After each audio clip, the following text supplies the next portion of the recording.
Bonjour, aujourd'hui nous terminons notre série sur les 9 aspects du fruit de l'esprit tel que la Bible nous en parle en Galates chapitre 5 versets 22 et 23. Ce 9e aspect est la maîtrise de soi. Quelle est notre première réaction lorsqu'on entend un reproche, une critique concernant autrui, un mensonge, une vantardise?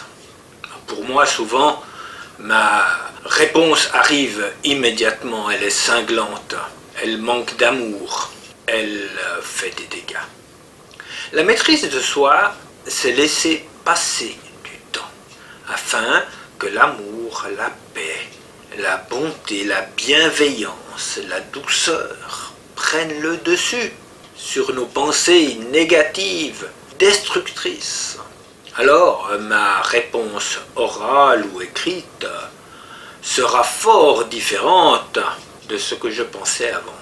Peut-être même que l'Esprit Saint m'invitera à ne pas répondre du tout.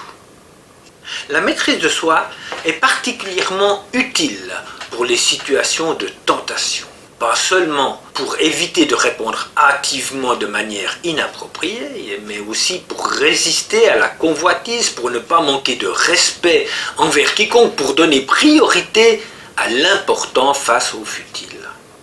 La maîtrise de soi nous permet d'être fidèles dans nos engagements et aussi de respecter les bonnes limites.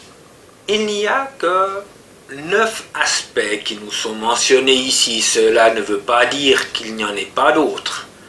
Mais si l'on prend déjà ces 9 aspects du fruit de l'esprit au sérieux, si l'on essaye de progresser avec l'aide de l'esprit pour chacun d'eux, eh bien, il y a, comme on dit, du pain sur la planche.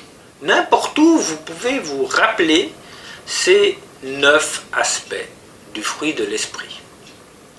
Moi, j'ai un petit truc pour m'en souvenir. Je vous le montre ici et je vous le dis.